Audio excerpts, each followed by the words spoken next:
ডিমের যে ঘটনা ঘটেছে আপনি এটা ঘটনাটি কিভাবে দেখেন? আমরা দেখলাম যে সারাদিন অনেক আলোচনা হলো, প্রধান উপদেষ্টা বের হলেন, প্রধান উপদেষ্টা একটি গেট দিয়ে বের হয়ে গেলেন এবং সেখানে সমালোচনা হলো যে অনলাইন অ্যাক্টিভিস্টরা অনেকে বলছেন যে এভাবেই প্রধান উপদেষ্টা সবাইকে ছেড়ে চলে যাবেন, একা চলে যাবেন, এরকমটাও আমরা শুনছি। যে গেট দিয়ে বের হওয়ার কথা ছিল সেই গেট দিয়ে বের হয়নি, এরকম একটা ভুল বোঝাবুঝিও আছে। যদিও আমি মনে করি যে আসলে ওইখানে প্রোটোকলের একটা ব্যাপার আছে। প্রধান উপদেষ্টা নোবেল লরেট হিসেবে যে প্রোটোকল তিনি সেখানে পেয়েছেন, একটি দেশের রাষ্ট্রপ্রধান হিসেবে তিনি যে প্রোটোকল পেয়েছেন, তার সাথে যারা যাত্রী তারা সেই প্রোটোকলটা পায়নি বলে তারা অন্য গেট দিয়ে গেছে বলে এটা আমার বিশ্লেষণ। এবং আমি প্রশ্ন রাখতে চাই আপনার কাছে যে সেখানে সরকারের আসলে কি করা উচিত ছিল, কারণ সরকারের তো এই তথ্যগুলো জানানো উচিত ছিল যে আসলে কোন গেট দিয়ে কোন গেট দিয়ে এখানে অন্য অতিথিরা সাথে যারা যাচ্ছেন তারা বের হবেন এবং তাদের সিকিউরিটি কি করে নিশ্চিত করা যাবে। আপনি কিভাবে দেখেন? ধন্যবাদ। যা ঘটেছে খুবই দুর্ভাগ্যজনক, তবে আমার একটু ভালোও লেগেছে।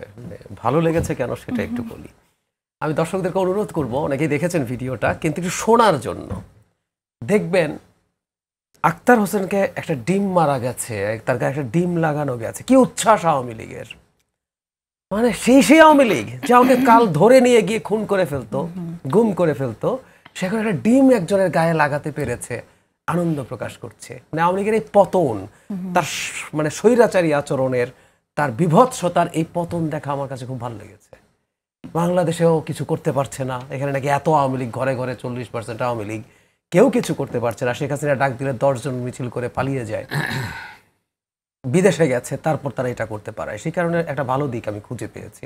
আওয়ামী লীগের এই মিসকিন হয়ে যাওয়া, এই দুর্বল হয়ে যাওয়া, তার শক্তি শেষ হয়ে যাওয়া যতবার দেখি আমার তত ভালো লাগে। এটা হচ্ছে আমার আনন্দ লাগার বিষয়। এই ঘটনাটা না ঘটলে আনন্দটা পেতাম না। আমি ধন্যবাদ দিই তাদেরকে। এবার একটু সিরিয়াস পয়েন্টে যদি আসি, এটা খুবই সত্য কথা যে প্রধান উপদেষ্টা দেশের সবচেয়ে গুরুত্বপূর্ণ রাজনৈতিক দলগুলোর নেতৃবৃন্দকে নিয়ে গেছেন।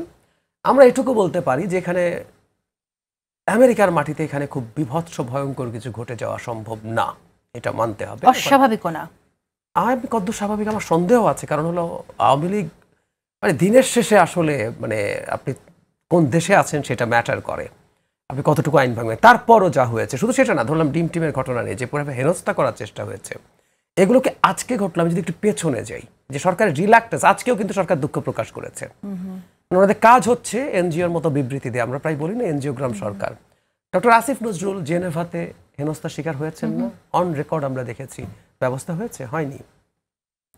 জনাব মাহফুজ আলম একাধিকবার, জনাব শফিকুল আলম আমাদের প্রেস উপদেষ্টা, প্রেস সচিব, এভাবে একটার পর একটা ঘটনা ঘটলো, কিন্তু কোনোদিনও আমরা সেই প্রস্তুতি দেখিনি। এটাই হচ্ছে আমাদের সরকারের বিরুদ্ধে, এই ক্ষেত্রে না, প্রত্যেকটা ক্ষেত্রে একই অভিযোগ। যেখানে যে অপরাধ দেখবেন রিপিটেশন হয়, কার্বন কপি হয়।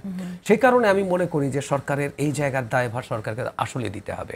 সরকারের প্রস্তুতি কি ছিল, কেন ছিল না, তার বিরুদ্ধে কারা কারা এর জন্য দায়ী আছে, সেগুলো বিরুদ্ধে ব্যবস্থা নেওয়া হচ্ছে কিনা, নিয়ে সেগুলো ভিজিবল করা, সেগুলো একটু আমাদের এই কথাটা বারবার আমরা বারবার বলবো এবং কোনো কিছু হবে না।